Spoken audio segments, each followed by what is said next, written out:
Hi guys, today's video is on binary tree level order traversal.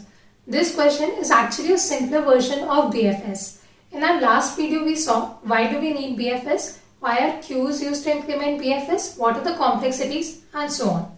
After that video, a lot of people requested me to cover line by line code of these questions implementing BFS and DFS. So in this playlist, I will cover a lot of questions where BFS and DFS are implemented and each question will be trickier than the previous one. We will start with the most basic question implementing BFS, that is this one. Let's get started.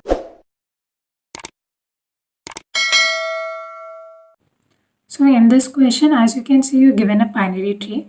Binary tree meaning each node is connected to maximum two elements, that is left element and right element. Now in the function that we have to fill, you have passed a root and you have to return vector of integers. Okay, so I'll be explaining this code in C++ right now, but you need to focus on logic. Really on my channel, I didn't want anything to be language specific, but if I am explaining the code, it has to be in particular language, right? So in Java also, it is the same logic, only you will have to return list of integers. So just focus on the logic to understand the question, and whichever language you are comfortable in, just code in that. Okay, so focus on the logic is the point over here. Now to understand what does this vector of integers actually mean. So here as you can see, we are returning one vector and each element is a vector itself. And here see, this denotes all the elements in this level.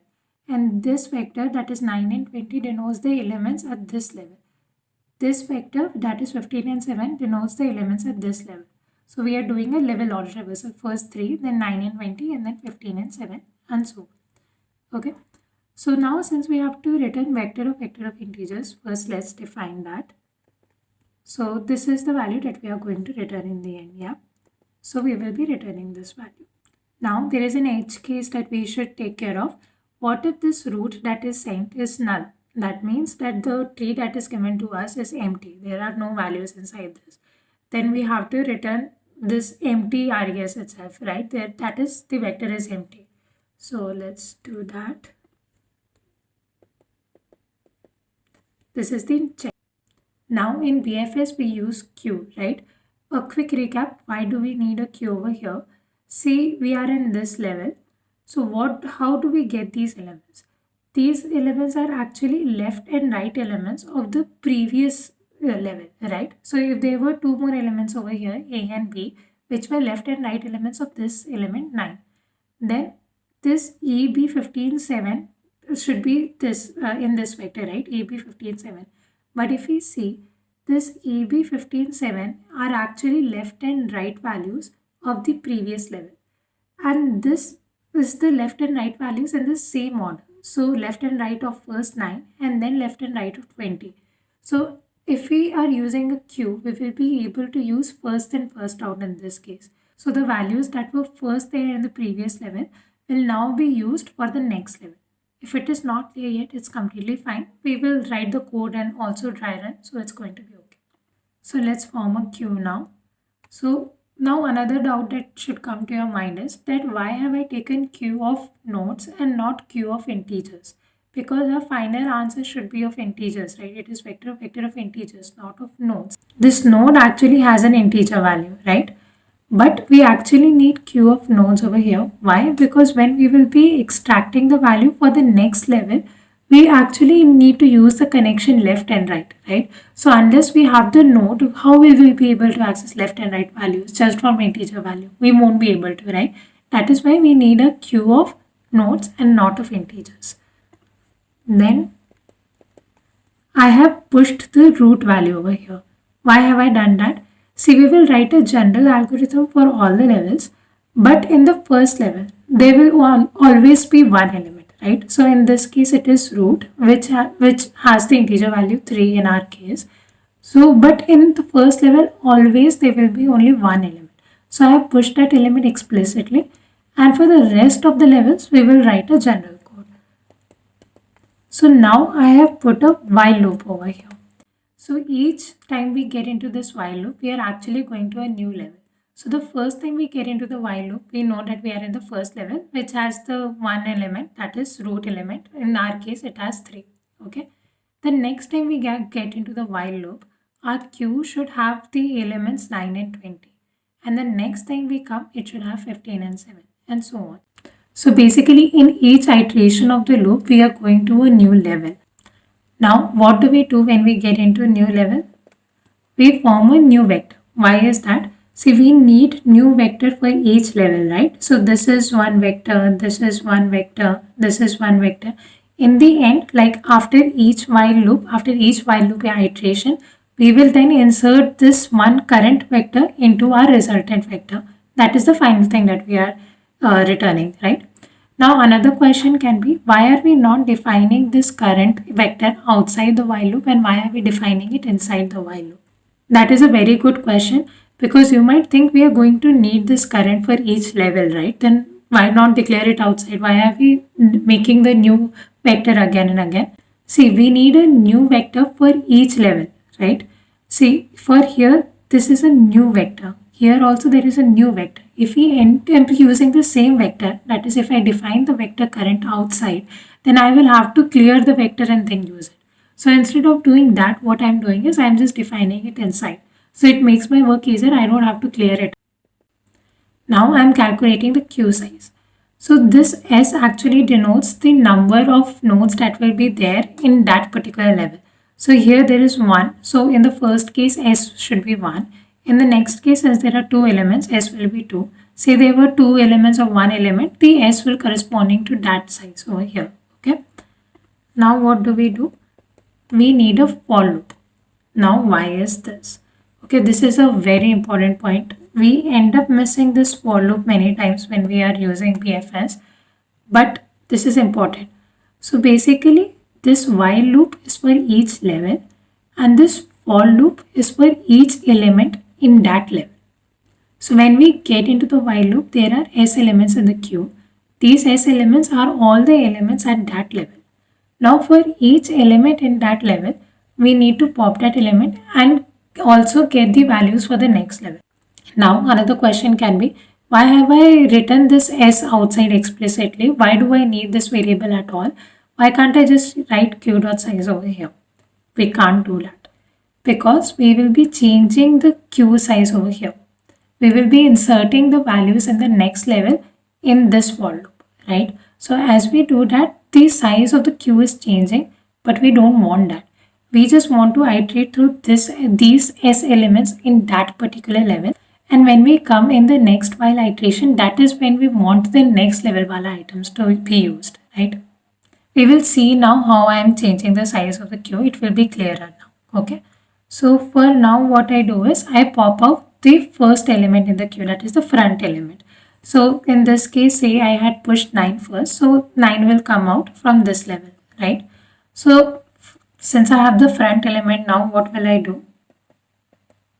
I will pop it out. See, here I just got the element. I also need to remove it. If I end up missing this step, then I will end up in TLE, that is time limit exceeded, because the queue will never be empty. And that is, this while loop will never stop. So make sure you don't miss this. This is a very important point. We tend to make this mistake a lot, that we forget to pop the element out. Now what do we need to do? Now this value we need to push into our current vector. So if I am in this 9, I have pushed this 9 value into this vector right now. So in my current vector, I push the front value. Okay. Now what do I do? So now I have added 2 new elements to our queue. I have pushed front ka left value and front ka right value. Now 2 very important checks, that I should push the left value only if the value is not null. So in this case, the left and the right values corresponding to this node, which is 9, are null, right? So I should not push them, because in the next while loop when I come, if these values are null, then this value will be null and here it will end up crashing, because I will try to find the value of a null PTR, right? It will end up crashing. Now there can be some questions where you are supposed to push null, then the check should be over here and not over here. So depending on the question you can say, but here as you can see the vector, it's just integers. So if the values are null, we completely ignore them. That is why what we are doing is we are not pushing them only into our queue. So we check if the left value is there, then we push it. If the right value is there, then we push. Again, important point, we have to push the left value first and then the right value. See here, the left value 9 will come before, right? Then the right value 20 is coming for this 3. Similarly, for 20, the left value that is 15 is coming before the right value that is 7. Okay. Now what do? We have the current now. Now we just push this vector into res and we will end up returning. Now that we have written our code, let's quickly try and run it and check whether it's working or not. Okay. So I am taking the queue over here, queue that we made, right? So the first thing that we did was to push the root element, right? So this is the element that I push into the queue. I push from here, right? Now I will end up going inside the while loop. So in the while loop, I can see that S is 1 right now. Q ka size is 1. After that, I check the front element. Front element right now is a root element only, that is 3. Okay. So this is my front element. Now what do? I pop this out. So this is gone. But I have my front element. I check whether this has the left value and the right value and I push those elements. So I push 9 and I push 20. Right. I also push this 3 in current. So current is 3 right now. Okay. I did current dot push back, right? Oh, also we did push back for vectors and push for queues. So that's the syntax different. Don't get confused between that. We did current dot push back 3, right? So this is our vector right now. Okay. After that, now we know that there was only one element. So our for loop is done since there was only one element. And we push this current into res. So if this is the final res that we will return, I have 3 inside this. Okay. Now current is gone because its scope was only that much. Now I come to the next iteration of while loop. I come again, I calculate S. What is S right now? It is 2, right? Now what is the front value? Front value is 9. So this is the front value. Now I have the front value, so I can pop this out nicely.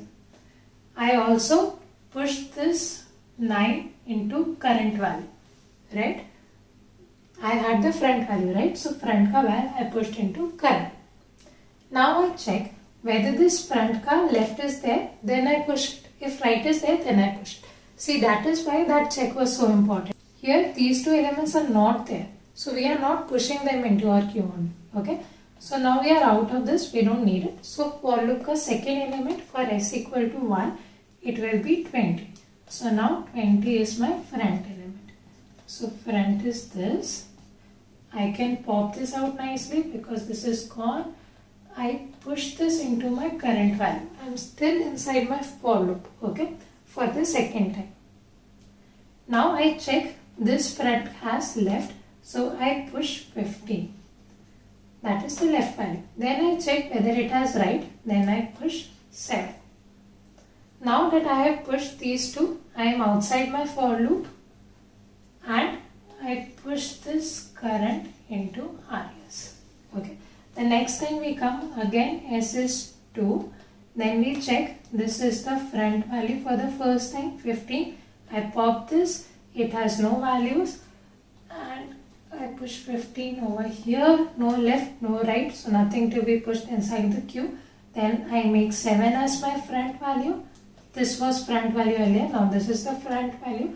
Now again no more values, I just push back to the current value. So this is done. I went through both the elements, I pop this out and I push this to our elements. So this seems to be working fine. Let's quickly check it. Let's just run it and see.